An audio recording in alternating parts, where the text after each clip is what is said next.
Hello everyone, back with me again Joseph, your host, and welcome back to our channel.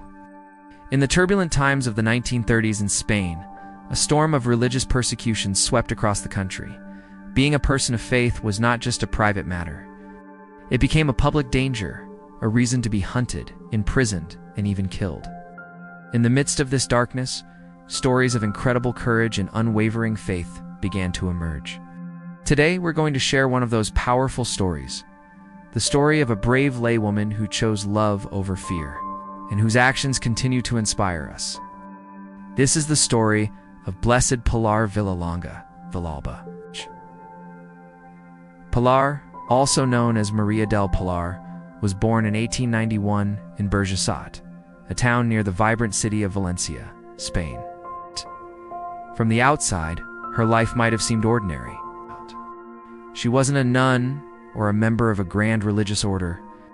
She was a laywoman, a member of the local community, just like many of her neighbors. But what set Pilar apart was the depth of her spiritual life. She lived with a profound love for God, and this love wasn't something she kept to herself. It fueled her every action. She was a familiar and beloved face in her parish, actively involved in various associations and apostolate work. Friends and neighbors knew her as a woman of deep prayer, someone whose faith was the very foundation of her existence. She was always ready to help those in need, living out the gospel message of charity in her daily life. Her commitment was a quiet but powerful testament to the strength of lay people within the church, especially during such a challenging period in Spanish history. As the 1930s progressed, the political climate in Spain grew increasingly hostile towards the Catholic Church. The Spanish Civil War brought with it a wave of intense anti-clerical violence, often called the Red Terror. During this period, thousands of priests, monks, and nuns were targeted simply for their religious vocation. Churches were desecrated, and the public practice of faith became a life-threatening act. It was a time when fear could have easily paralyzed even the most devout, but not Pilar. Faced with this brutal persecution, Pilar Villalonga's faith didn't waver. It grew bolder. She saw the priests of her community, the very men who administered the sacraments and guided the faithful, being hunted like criminals. While others may have turned away in fear, Pilar saw an opportunity to act on her convictions. She made a decision that would ultimately define her life and her legacy. She chose to protect them. Pilar courageously opened her home, turning it into a sanctuary for priests fleeing the violence. She hid them, provided for them, and risked everything to keep them safe from the authorities. This was not a small act of kindness. It was an act of heroic charity. In the eyes of the persecutors, hiding a priest was a grave crime, punishable by death. Pilar knew the risks intimately. She knew that every day she harbored these men of God, she was putting her own life on the line. Yet her love for the church and her loyalty to its ministers outweighed any fear for her own safety. Her actions were a powerful statement. She was demonstrating that the church is not just its buildings or its clergy, but a family of believers who protect and care for one another, especially in times of great trial. She saw the priests not just as symbols of the institution, but as her brothers in Christ, who were in desperate need of help. Inevitably, her clandestine acts of charity were discovered. The authorities learned that she was hiding priests, and she was arrested. She was taken to prison where she faced intense pressure. She could have saved herself. She could have renounced her actions, revealed the locations of other hidden clergy, or simply denied her faith. But Pilar's spirit was unbreakable. Her loyalty to Christ and his church was absolute. She refused to betray the very people she had risked her life to save. Her steadfastness, in the face of interrogation, was a final, powerful testament to her character.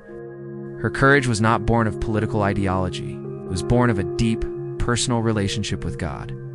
She was not a political activist. She was a faithful Catholic woman acting out of love. On December 11, 1936, near Valencia, Blessed Pilar Villalonga Villalba was taken from her prison cell and executed by a firing squad. She died a martyr, giving her life not for a political cause, but for her faith and for her profound act of charity in protecting the priests of her community. She faced death with the same courage and conviction that had guided her entire life. Pilar's story, however, did not end with her death. Her sacrifice became a seed of inspiration that would continue to grow for decades. She was not alone in her martyrdom. During the Spanish Civil War, it's estimated that around 6,000 clergy and religious were killed for their faith. Their stories, like Pilar's, are a stark reminder of the cost of discipleship in times of persecution.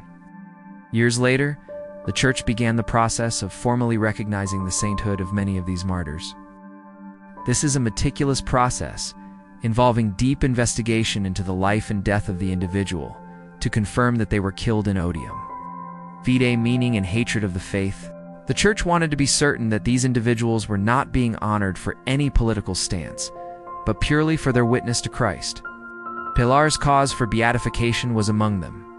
On March 11, 2001, in a historic ceremony in Rome, Pope John Paul II beatified a large group of 233 martyrs from the Spanish Civil War. This was the largest group of people to be beatified at one time up to that point.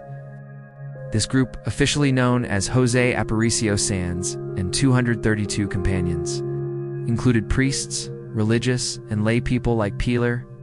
Most of them had served and died in the Diocese of Valencia. During the Beatification Mass, Pope John Paul II spoke powerfully about their sacrifice. He emphasized that these men and women of all ages and from all walks of life were not involved in political or ideological struggles.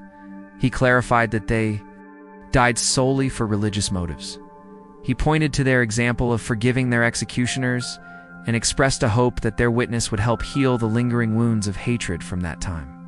The Pope made special mention of several individuals from the group to highlight the diversity of their witness.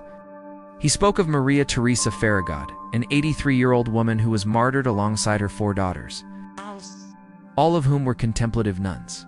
He mentioned a young layman, 22-year-old Francesco Castello Alu, and a newly ordained priest, German Gazalba, who was only 23.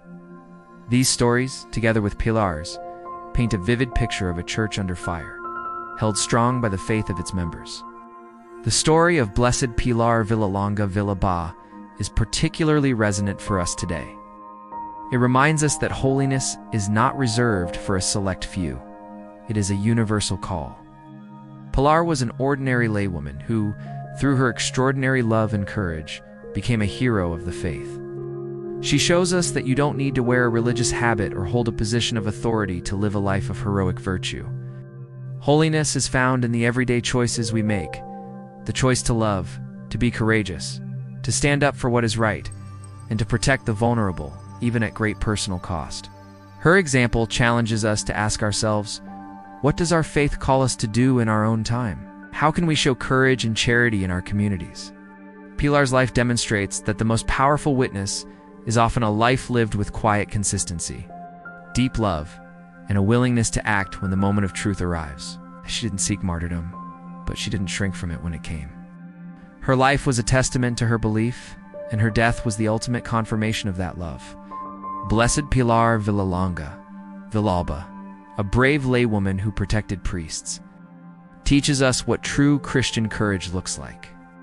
She chose love over fear, loyalty over betrayal, and faith over life itself. Her legacy is not just a historical account. It's a living inspiration for all of us who seek to follow Christ in our own ordinary lives. Thank you for joining us to learn about the incredible life of Blessed Pilar. If her story moved you, please like and share this video, and subscribe to our channel for more stories of the saints who show us the way to a deeper faith. We'd love to hear your thoughts in the comments below. May your example inspire us all to live with greater courage and love. Take care, everyone. Stay healthy and hungry for holiness. I'll see you next time, and God bless you always.